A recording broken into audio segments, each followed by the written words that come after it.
Please join me in welcoming our 79th commencement speaker, Dr. Johnnetta Cole.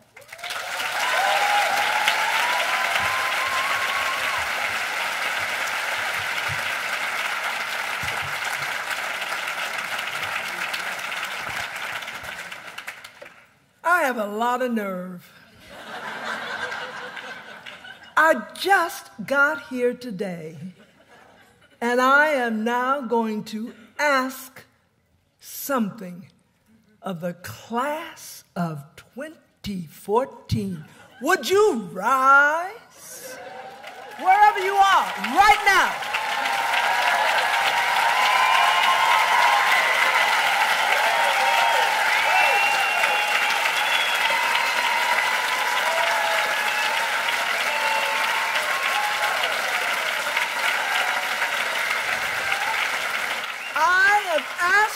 To do this, and please remain standing, because there is something I really want to do, but I'm incapable of doing it.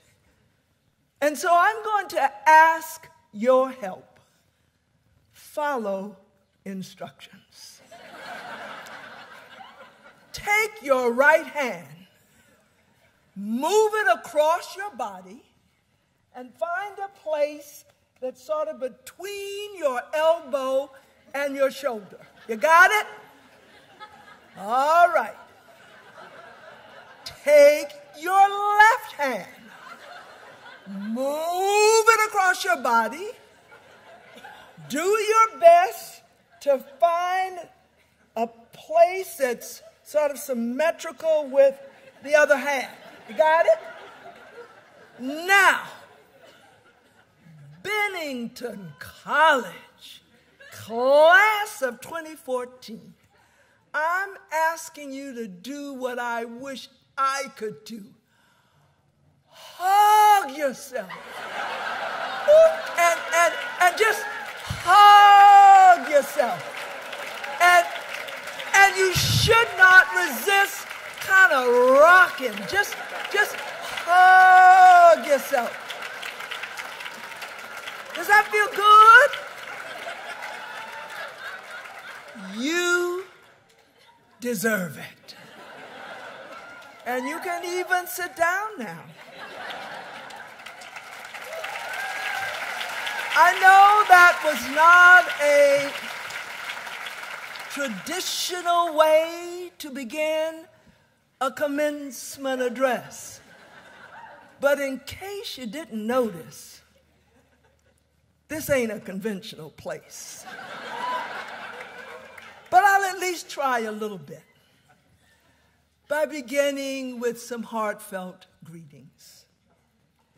The first is to your Sister President. Sister President Mariko Silva. How did you all get so lucky? And of course, in part, you have this phenomenal woman because of the wisdom of a board. And so, Brother Chair Allen, you done good.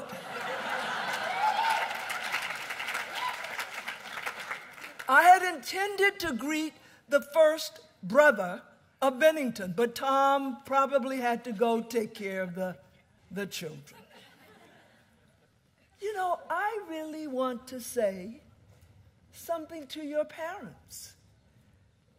I want to say how extraordinary they have been in believing in you at times, and you probably were incredibly filled with doubt and, yes, Maria, fear, and didn't believe in yourselves. I think those of you who stood and hugged yourselves, I think you ought to clap for your mamas and daddies and grandmas and grandpas, your uncles and aunts. You ought to say a humongous including for the fact that they have been your human ATM. There's some other folk in here who you also owe an enormous debt to. A debt you need to try to repay for the rest of your lives. No, I'm not talking about the student loans. They're called your faculty. These are the individuals who have been in cahoots with you in this amazingly human activity called teaching and learning. And while I know you have enormous respect for your profs, there are also folk in here, colleagues. Some folk call them staff, without whom you would not have had the environment in which you have been able to soar toward the height of your possibilities. I want you to know that when Sister President Mariko Silver asked that I come to give this commencement address, it took me a nanosecond to say, but of course. And it's really out of enormous respect and sisterly love for her. No, I don't know your Sister President that well. But let me tell you what I do know. I know her mom.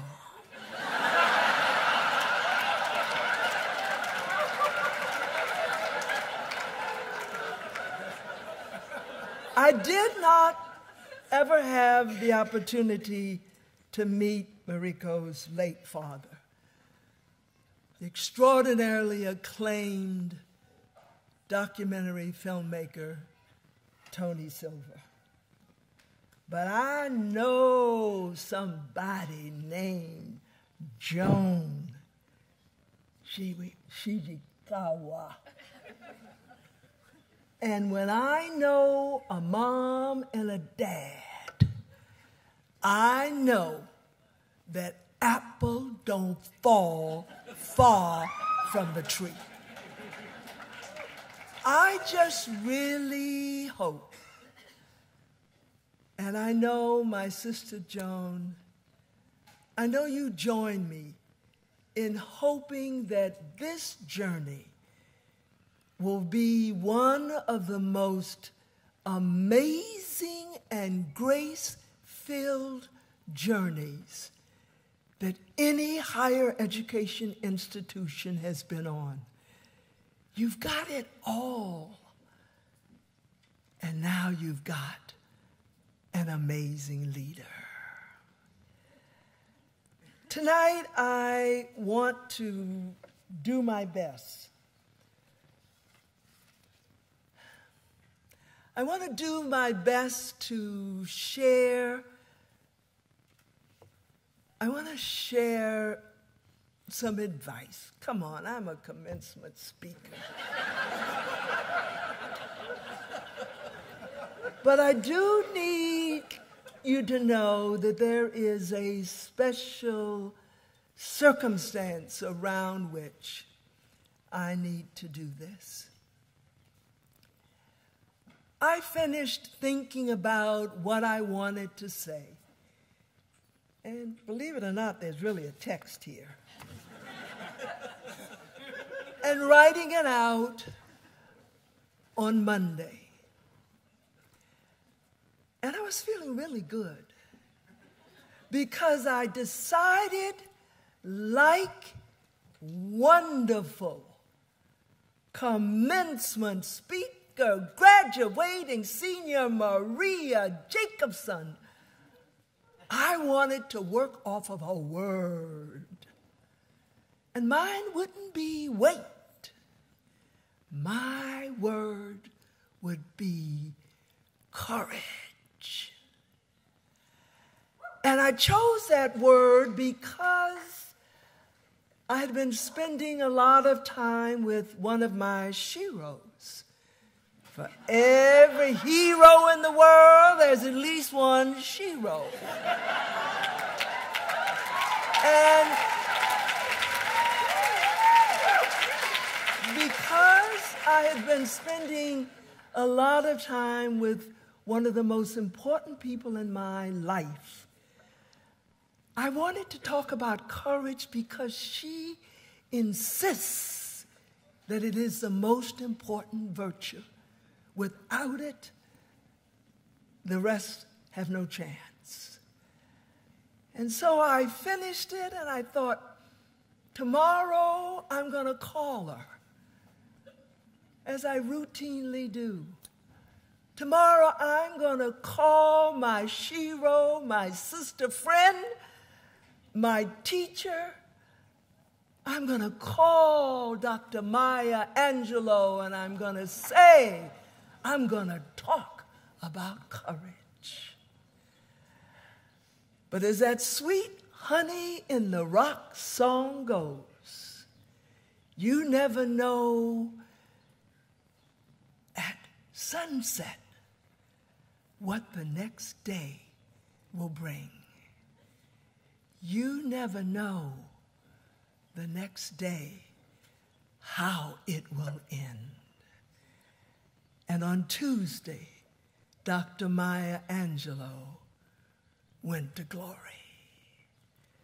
So yes, your 2014 commencement address is for you, and it is for Dr. Maya.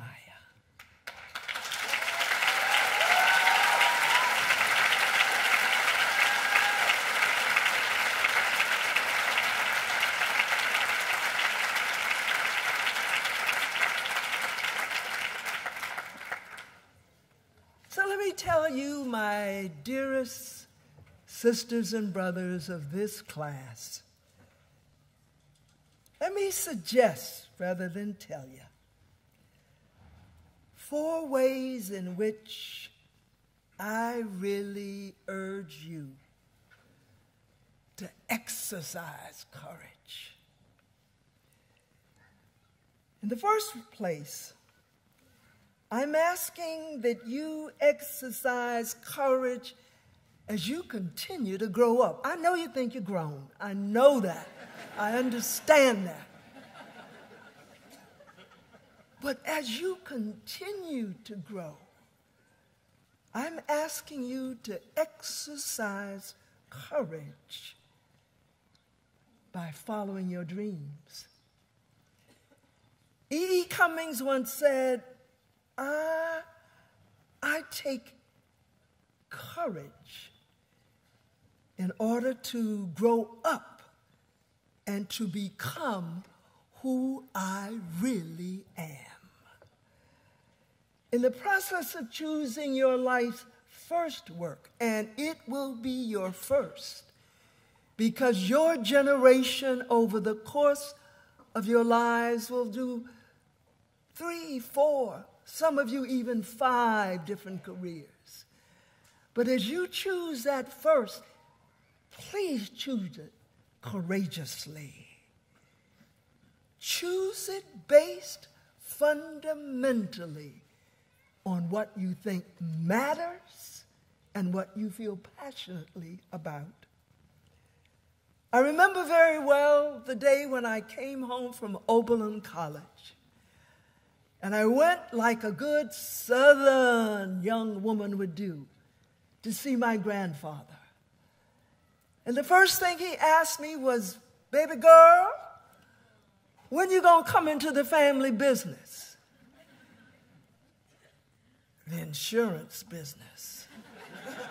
And I said, well, Papa, actually, I'm gonna be an anthropologist. He said, what? I said, Oh, you know, Papa, an anthropologist. I'm going to be like Margaret Mead and go around the world and study people's cultures. And he broke out laughing. He said, baby girl, how you going to make a living doing that? I managed to remain relatively calm when all I wanted to do was to get out of there and to cry and to confess to my mother how her father had so hurt me. And when I found her and relayed what Papa had said,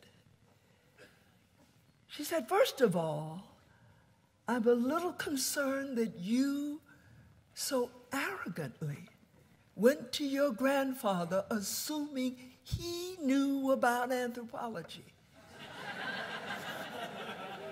But secondly, she said, he's right.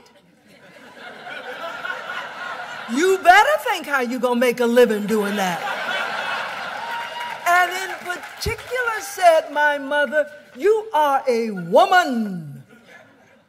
You must never be dependent materially on a man.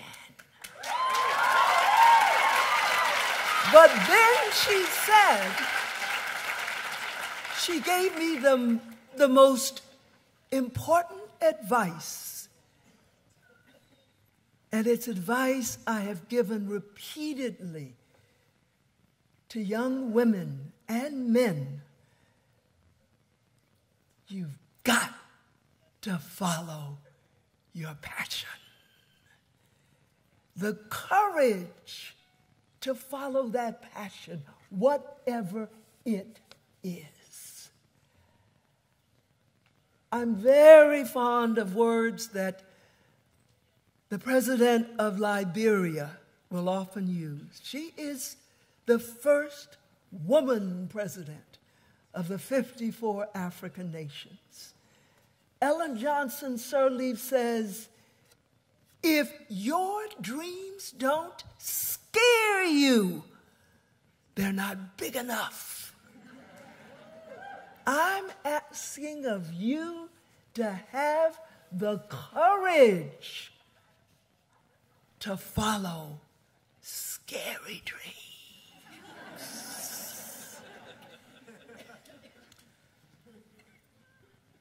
You know, there's little in life that is really, really important, that matters, that isn't a little scary. But with some faith, you can do it. Now, let me tell you what I mean by faith. Imagine you're standing on the top of a mountain and you've got to jump. Don't ask me why, I'm just telling you. Having both courage and faith means you jump because you know one of two things will happen. Either the earth is going to come up to meet your feet, or you're going to sprout some wings. I'm asking a lot to ask you to have that kind of courage and, of course, to have faith. Secondly, I'm asking you, dear graduates, to have the courage to change the path you are on, to go into unfamiliar and uncharted territory. Steve Jobs, somebody of your generation, once said, for the past 33 years, I have looked in the mirror every morning to ask myself, if today were the last day of my life, would I want to do what I'm about to do today? And whenever the answer has been no, at least no for a number of days in a row, I know I need to change something. It's so easy to do the same thing over and over again. It's safe. It's like a boat in a harbor. Think how safe it is. It's not out there in that rough ocean. It's safe, but it's not going anywhere.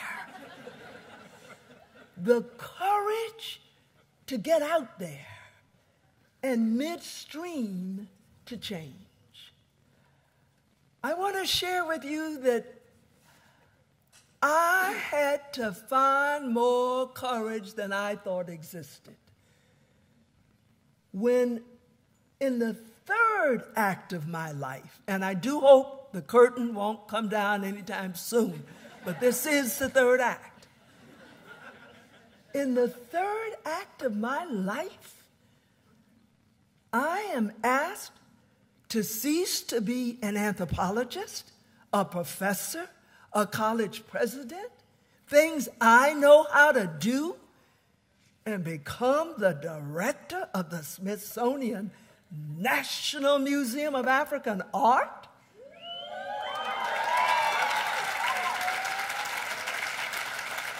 I want to tell you that when the search committee was down to the last 2 candidates, and I was one, I panicked.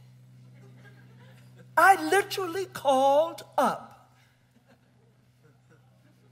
the man who is now the one I report to, the Undersecretary for History, Art, and Culture, and I said, I'm withdrawing. He said, you're what? I said, I'm withdrawing. I said, I'm having what I guess you would call an attack from the tyranny of expertise. I'm an anthropologist. I'm not an art historian. I'm not a curator. I had a panic. Fortunately, I got talked into staying in the process. And it's one of the best things that I have ever done. But I had to find the courage to work in a circumstance where colleagues, in quotes, reporting to me know far more than I could know.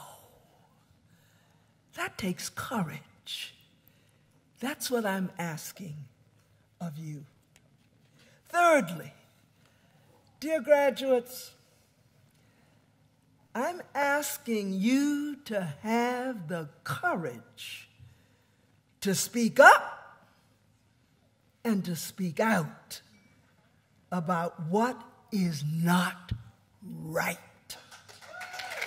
I'm asking you to have the courage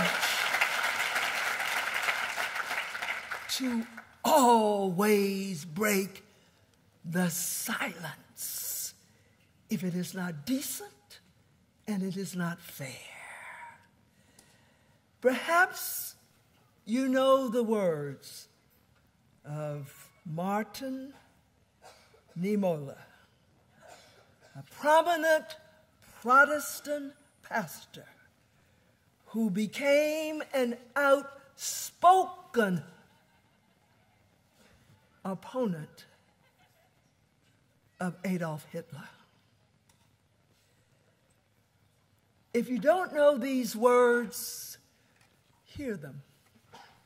If you do know them, listen again. He said, first they came for the socialists. And I did not speak out because I was not a socialist. Then they came for the trade unionists. I did not speak out because I was not a trade unionist. Then they came for the Jews, and I did not speak out because I was not a Jew.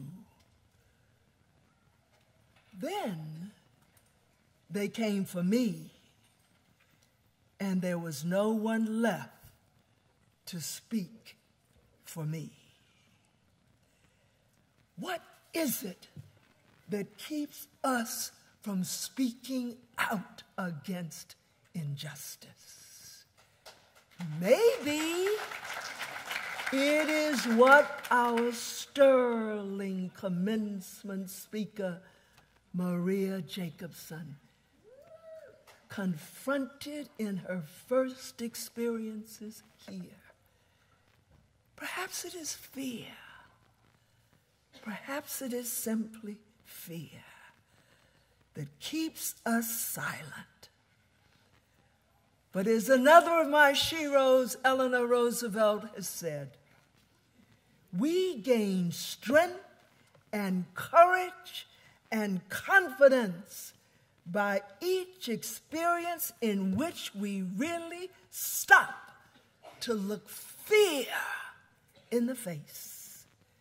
We must do that which we think we cannot do. One of the commitments I've certainly made to myself is that I will never remain silent in the face of racism, of gender inequality, of homophobia, of heterosexism, of anti-Semitism, of Islamophobia, of ageism.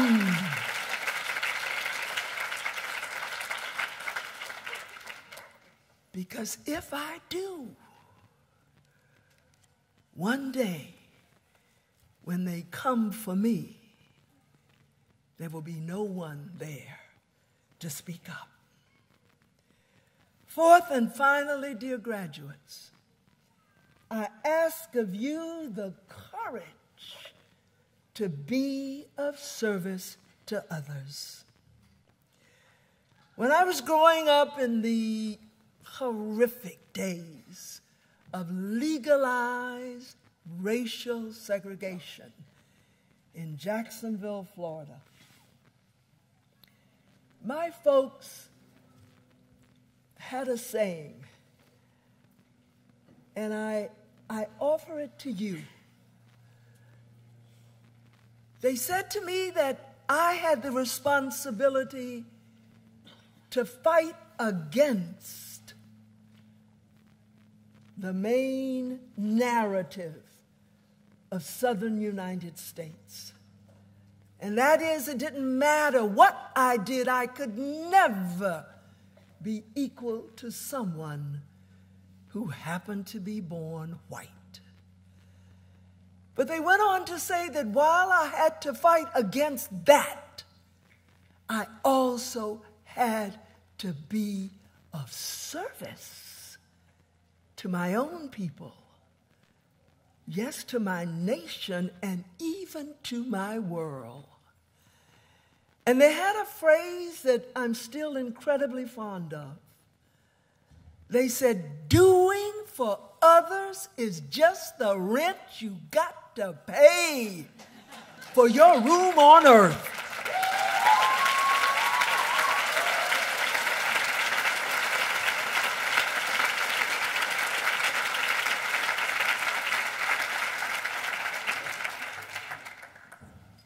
But it takes courage to do that too.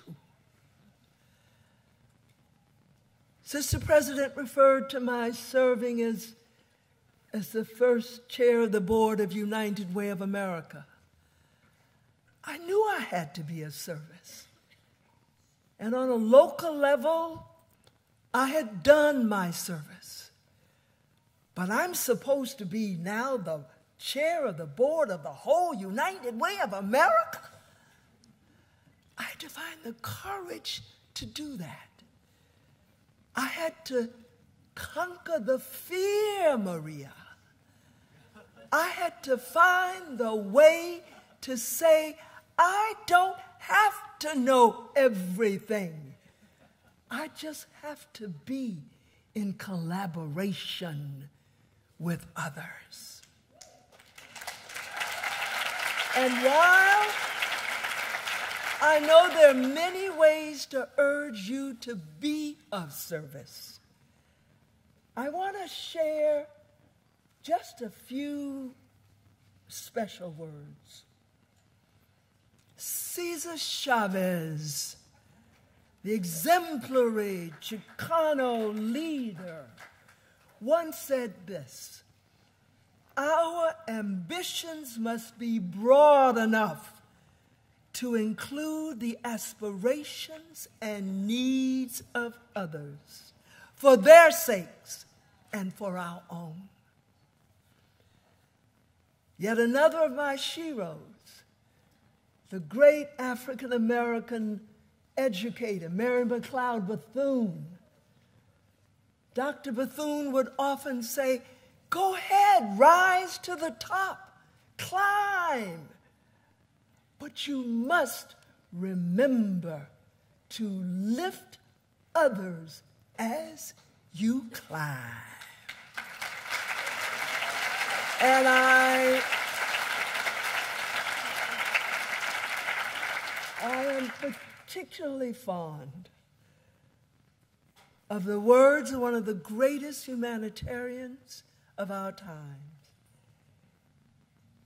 Elie Wiesel once said, our lives do not belong to us alone.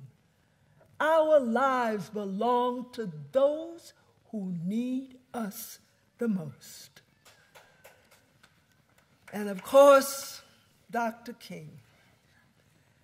You know, what a gift for teaching us.